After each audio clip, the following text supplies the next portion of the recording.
मैं चंद्र प्रकाश आप लोगों का एक बार फिर से स्वागत करता हूं। प्यार से प्यारी कोई मजबूरी नहीं होती, प्यार से प्यारी कोई मजबूरी नहीं होती, अपनों की कमी कभी पूरी नहीं होती, अपनों की कमी कभी पूरी नहीं होती। प्यार हमेशा दिल में होना चाहिए, प्यार हमेशा दिल में होना चाहिए। नजरों से दूर होना कोई दूरी नहीं होती, नजरों से दूर होना कोई दूरी नहीं होती। चलिए तब आज क्लास की स्टार्ट करते हैं। ये डीएलएड वालों के लिए है भाज्य संख्याएं, अभाज्य संख्याएं और समापवर्ती। आप लोगों को दोस्तों मैं एकदम अच्छी तरह से बताऊंगा। आप लोग बस आपसे रिक्वेस्ट है कि आप वीडियो को पूरा देखिएगा। सिर्फ आपसे रिक्वेस्ट है, वीडियो को आप क्या करिएगा, पूरा देखिएगा। अगर आपको 100% मैं दावे के साथ कह रहा हूं आपको समझ में आएगा। चलिए तो ज्यादा बात ना करते हुए हम लगाते हैं अपनी टॉपिक पर। पहला हमारा बात आता है भाज्य संख्याएं। क्या आता है? भाज्य संख्याएं। तो हम इस पे बात करते हैं, भाज्य संख्याएं। दोस्तों इसकी पहले हम परिभाषा लिख लेते हैं, फिर आपको समझाते हैं। इसका होता है ऐसी संख्या जो एक तथा स्वयं के अलावा किसी दूसरी संख्या से विभाजित हो जाती है, भाज्य संख्या कहलाती है।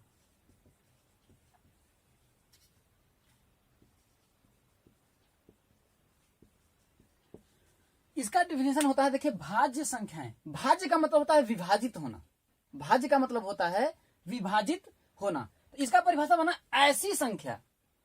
ऐसी संख्या जो एक तथा स्वयं।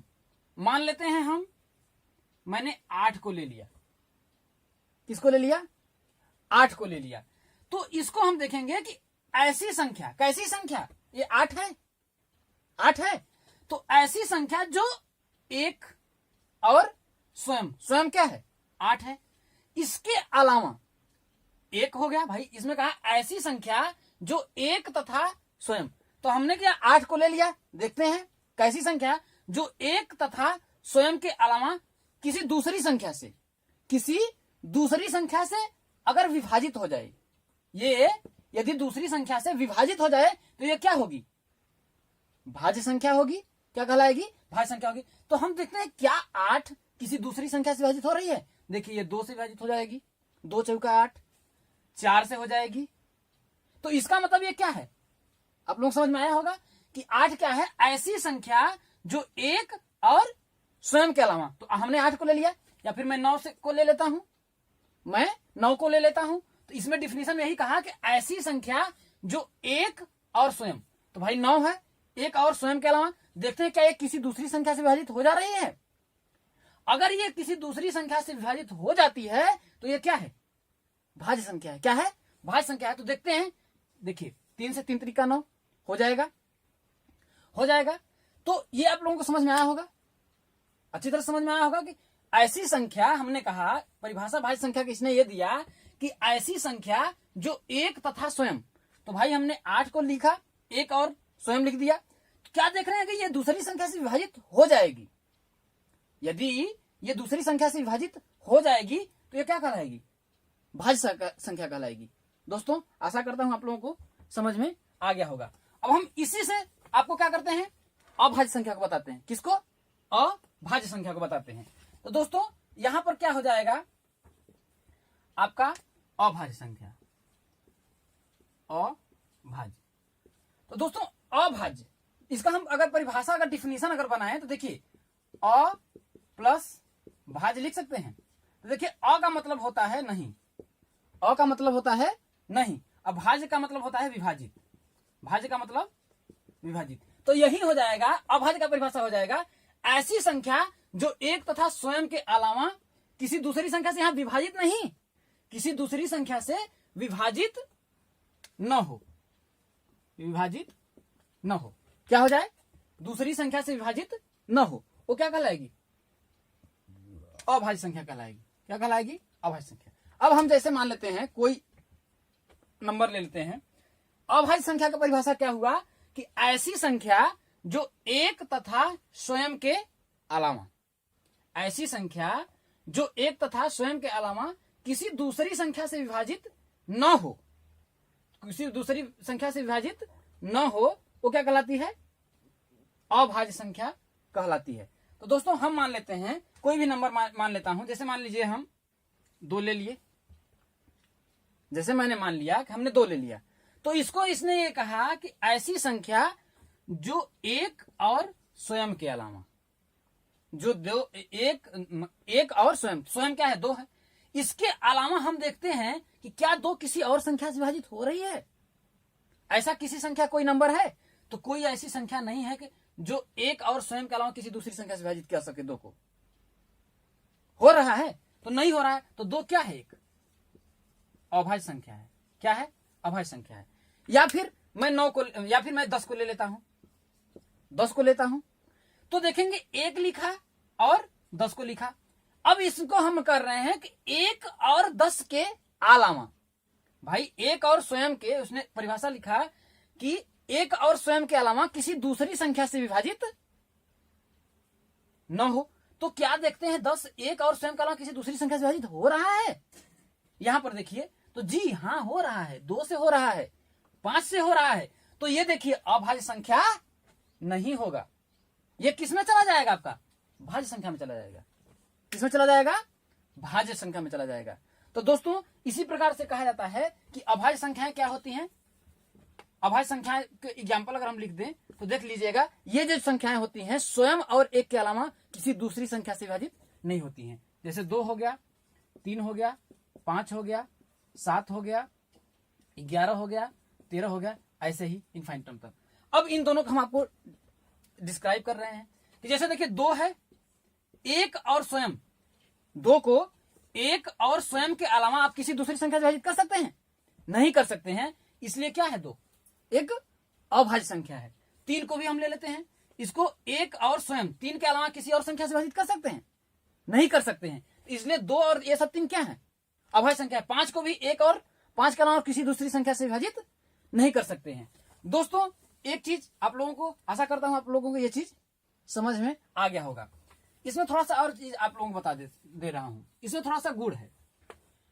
अगर इन दोनों का अगर गुण देखा जाए तो देखिए क्या होता है कि एक जो है न तो भाज्य संख्या होती है और न ही अभाज्य संख्या होती है, न ही अभाज्य संख्या होती है। एक न तो भाज्य संख्या होती है और न ही अभाज्य संख्या होती है।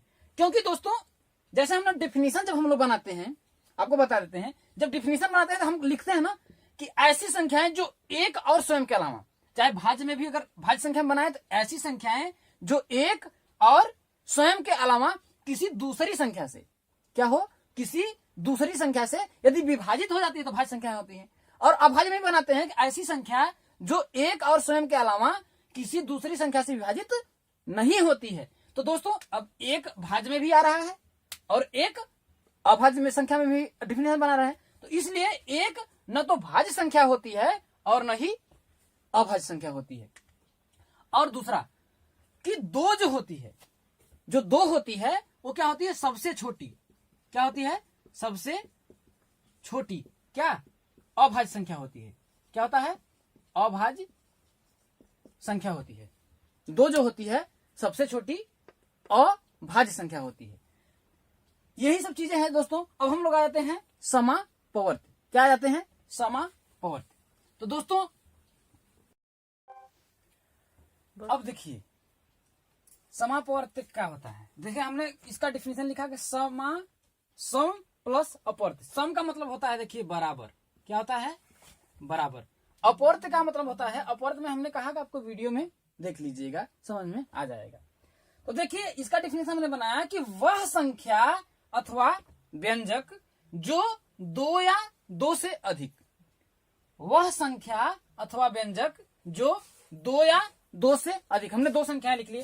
देखिए सम अपवर्त, अपवर्त का मतलब जैसे मैंने आपका 4 का अपवर्त लिख लिया तो होता है 4, 8, 12, 16, 20, 24, ऐसे ही चलता जाता है। और 8 का हमने अपवर्त लिखा तो हो जाएगा 8, 16, 32, 24, 32, ऐसे ही अंतर। उसने ये कहा कि वह संख्या अथवा व्यंजक जो 2 या 2 से अधिक, हमने 2 संख्याएं लिख लिए, कम से कम 2 संख्याएं होनी चाहिए। किसमें? समापवर्त में कम से कम 2 संख्याएं होनी चाहिए। तो होगा वह संख्या अथवा व्यंजक जो 2 या 2 से अधिक, तो हमने 2 लिखा, कम से कम 2 होनी चाहिए। 2 से अधिक संख्याओं अथवा व्यंजकों में प्रत्येक द्वारा पूर्णतः विभाजित हो जाती हैं दी हुई संख्या अथवा व्यंजकों का समापवर्त। समापवर्त का मतलब होता है देखिए कॉमन। तो दोस्तों इन दोनों में हम देखेंगे कॉमन क्या है। जैसे हम लिखें 4 तथा 8 का समापवर्त लिखिए, तो इसमें होगा कि इन दोनों में जो कॉमन हो, यही ने कहा कि वह संख्या अथवा व्यंजक जो 2 अथवा 2 से अधिक संख्याओं अथवा व्यंजकों में प्रत्येक द्वारा, इन दोनों में प्रत्येक द्वारा क्या हो जाती हैं? पूर्णतः या पूरी तरह से विभाजित हो जाती हैं। तो इन दोनों में देखिए क्या कॉमन है आपका? 8 है। अगर 8 को जैसे 4 है, 4 का प्रत्येक 8 अगर हमने लिखा तो 8 क्या है? इसमें भी है। वही कहा कि वह संख्या जो 2 या 2 से अधिक व्यंजकों में पूरी विभाजित हो जाती हैं। यदि मैं 8 से भाग दूं तो इसमें भी 8 आएगा और इसमें भी 8 आएगा। तो इन दोनों का 8 क्या है? 8 आ गया। अगर मैं 12 लिख दूं, यदि मैं आपको कहना है यदि मैं 12 लिख दूं तो क्या इसमें 12 है? इसमें यही कहा कि 2 अथवा 2 से अधिक संख्याओं अथवा व्यंजकों में प्रत्येक द्वारा पूर्णतः विभाजित हो जाती हैं। तो क्या इसमें 12 है? अगर मैं संख्या 12 को लिख दिया तो क्या 12 से, तो इस 12 से तो विभाजित हो जाएगी, लेकिन दूसरे वाले में क्या 12 है? अगर दूसरे वाले में 12 रहता है तो ये संख्या पूर्णतः विभाजित होनी चाहिए ना, इन दोनों में से, इन दोनों का अपवर्त से। तो 4 का अपवर्त हमने लिख दिया, 8 का अपवर्त लिख दिया। यही ने कहा सम मतलब बराबर, अपवर्त मतलब होना चाहिए समापवर्तक 2 संख्याओं में से दोनों में कॉमन होना चाहिए। तो अब देखिए 12 नहीं है ना, इसलिए 12 नहीं होगा। देखिए 16 है, इसमें 16 है, तो क्या नीचे वाले में भी देखिए 16 है। तो दोस्तों ऐसे ही अब इसमें देखिए 20 है, लेकिन इसमें 20 नहीं है, 24 है, इसमें 24 है। तो दोस्तों कहने का मतलब यह है कि समापवर्तक क्या होता है? 2 अथवा 2 से अधिक संख्याओं में जो संख्याएं क्या होती हैं? कॉमन होती है, मतलब कि सेम बराबर होती हैं, एक जैसी होती हैं, वही क्या होती हैं? समापवर्त होती हैं। जैसे देखिए 4 में क्या है? हमने 4 का अपवर्त लिख दिया, 4, 8, 12, इसमें 8 आया, लेकिन इसमें भी 8 है ना। तो इन दोनों संख्याओं में क्या है? 8 कॉमन है। 16 है, 16 भी इसमें क्या है? कॉमन है। 24 है, इसमें क्या है? कॉमन है। तो इसने दोनों संख्याओं में जो कॉमन होगा वही क्या होगा?